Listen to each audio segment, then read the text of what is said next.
बिस्मिल्लाहिर्रहमानिर्रहीम। अस्सलाम वालेकुम नाज़रीन, फ़िदा आदिल हूँ और आप मेरा अपना हम सब का मुश्तरका चैनल देख रहे हैं। पाकिस्तान में इस वक्त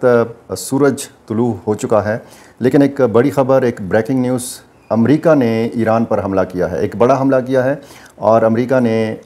ये ऐलान किया है। अमेरिकी सदर डोनाल्ड ट्रंप ने बाकायदा तौर पर एक्स के ऊपर लिखा है, ये ऐलान सामने आया है उनकी तरफ से कि अमेरिकी तैयारों ने ईरान की 3 एटमी तनसीबात को निशाना बनाया है। ये नेतन्स, अस्फ़हान और फ़र्दो की जो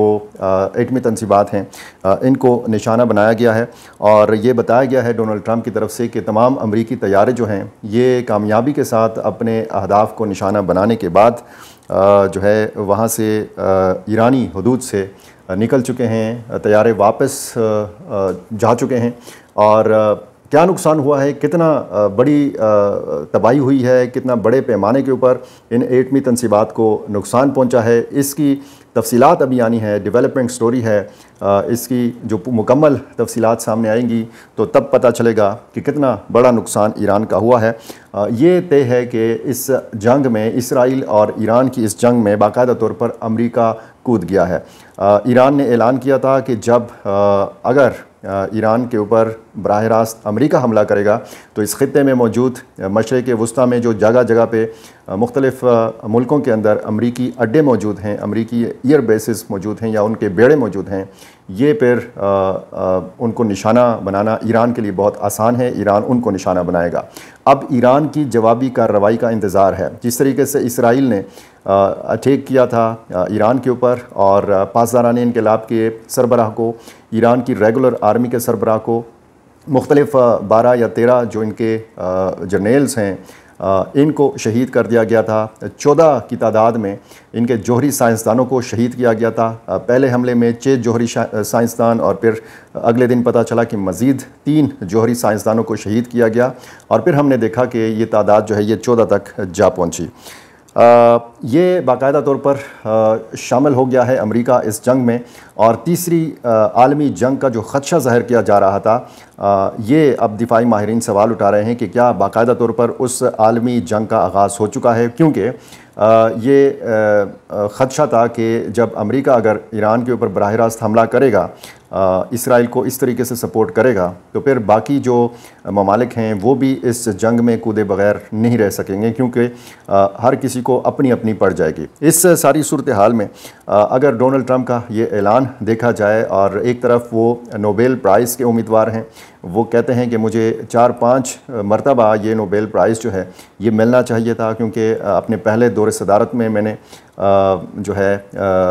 मुख्तलिफ़ तनाज़ात हल किए, पाकिस्तान और हिंदुस्तान के बीच में मैंने सीज़ फायर करवाया और ये अब उनका कहना हमला करने के बाद कि अमन का वक्त आ चुका है और उन्होंने अपनी फ़ोर्सेस को, अपनी एयर फोर्स को बाकायदा तौर पर इस हमले के हवाले से मुबारकबाद भी दी है और उन्होंने कहा है कि तमाम तैयारे हमारे वापस आ चुके हैं और अहदाफ़ को कामयाबी से निशाना बनाने पर उन्होंने अपनी अफवाज को मुबारकबाद दी है और ये भी कहा है कि दुनिया में कोई फ़ौज ऐसा नहीं कर सकती थी।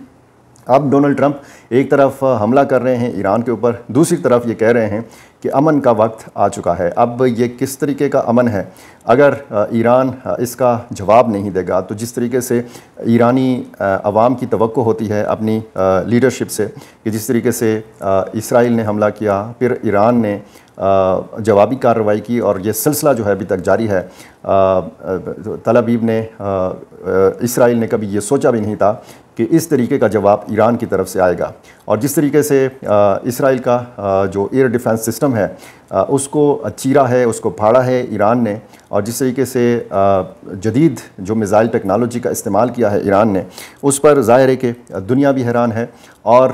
ख़ुद इसराइल भी हैरान है। और जिस तरीके की वीडियोज़, तबाही के मनाज़र जो सामने आ रहे हैं, जिस तरीके से इसराइली शहरी एक जगह से दूसरी जगह भागते हुए नज़र आते हैं, जिस तरीके से उन्होंने बंकर्स के अंदर पनाह ली हुई है, तो ये वो सारी सूरत हाल है कि जिसकी वजह से अब ये कहा जा रहा है कि तीसरी आलमी जंग जो है वो शुरू हो सकती है। बाकायदा तौर पर इस चीज़ का इंतज़ार हो रहा था और ये कहा गया था अमरीकी मीडिया की तरफ से भी कि एक तो ये बात सामने आई थी जब फील्ड मार्शल सैयद आसिम मुनीर की मुलाकात हुई थी ज़ोहराने पर डोनाल्ड ट्रंप से, तो 2 हफ़्ते का वक्त अमरीकी हुकूमत की तरफ से दिया गया था कि जी 2 हफ़्ते तक कोई हमला अमरीका ईरान के ऊपर नहीं करेगा। और साथ साथ ये क्रेडिट भी दिया जाता रहा फील्ड मार्शल सैयद आसिम मुनीर को कि उन्होंने इस बात पर आमादा कर लिया है डोनाल्ड ट्रंप को कि वो फौरी तौर पर ईरान के ऊपर हमला नहीं करेंगे। अब जाहिर है कि ये हमला हो चुका है और इसके बाद क्या सूरत हाल बनती है तो ये देखने वाली चीज़ होगी। अमरीकी फ़िज़ाइया के 4 से 6 B-2 बम्बार तैयारों के हवाले से मीडिया ने यह ख़बर दी थी कि ये बहरुल काहिल में वाक़या गुआम जज़ीरे की जानिब रवाना हुए हैं। जब ये रवाना हुए थे तब से ये ख़बर चल रही है, तब से ये बताया जाता रहा, तब से ये ख़दशा ज़ाहिर किया जाता रहा कि अमरीका जो है ये ईरान के ऊपर बराह रास्त हमले की तैयारी कर रहा है, बल्कि पूरी तरह वो तैयारी कर चुका था। और ये भी बताया गया कि एक हंगामी नेशनल सिक्योरिटी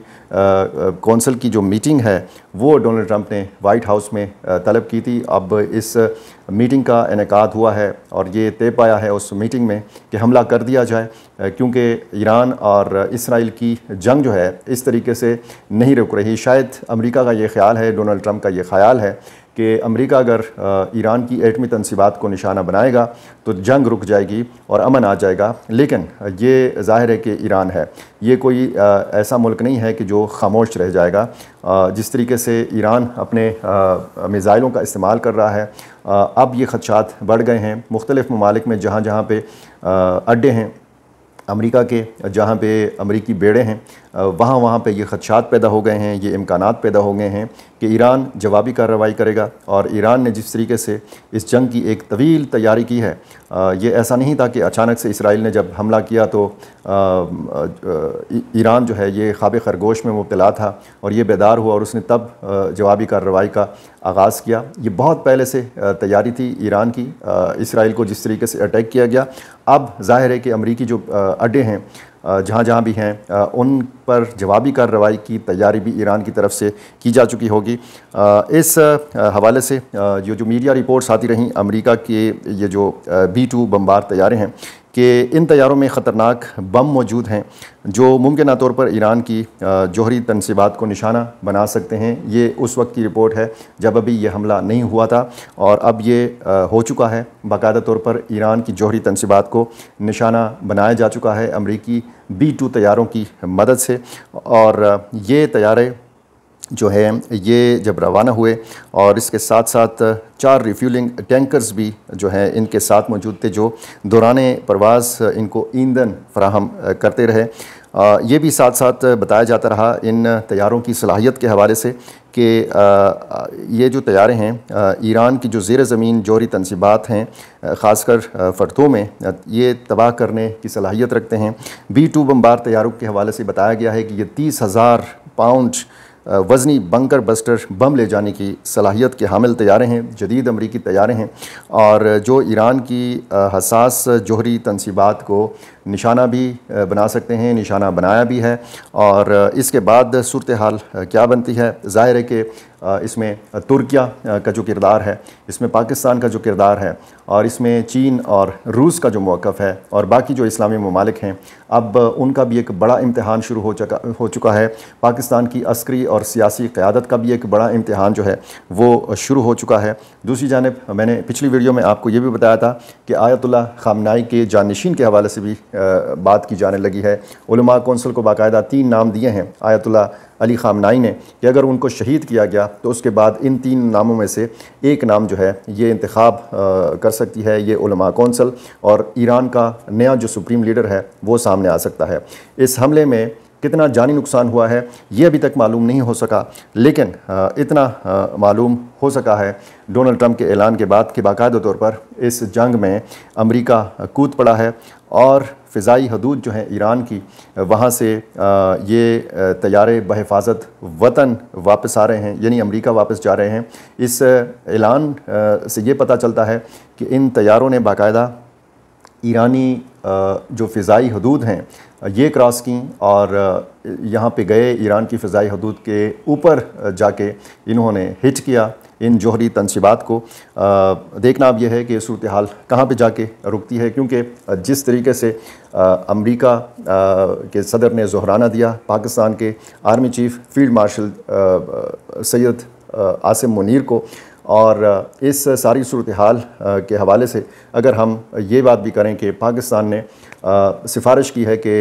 डोनाल्ड ट्रंप को नोबेल प्राइज़ के लिए नामज़द किया जाए, तो ये सिफारिश अब इसकी क्या हैसियत रह गई है और इसके बाद रद्द-ए-अमल जो है ये अहले पाकिस्तान की तरफ से क्या आता है, क्योंकि जिस तरीके से इसराइल गज़ा में सरगर्म है, गज़ा में मुसलसल वो बमबारी कर रहा है और उसको मुकम्मल सपोर्ट अमेरिका की हासिल है। इसी तरह ईरान के ऊपर जो हमला किया इसराइल ने और ये सिलसिला जारी है और इसमें भी इसराइल को अमेरिका की जो सपोर्ट हासिल है, तो उसमें ज़ाहिर है कि ये जो जराइम हैं इसराइल के, उसमें अगर अमेरिका शरीक है और इसमें अगर पाकिस्तान भी जो है वो बहुत ज़्यादा हद तक आगे चला गया है और अमेरिका और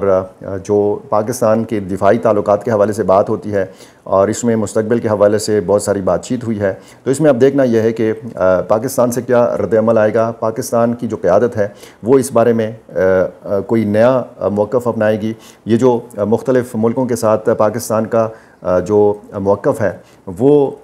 सेम हुआ है। हम ख़याल जो ममालिक हैं, जैसे चीन है, जैसे रूस है, जैसे तुर्किया है, और इन ममालिक का क्या रद्द-ए-अमल होगा,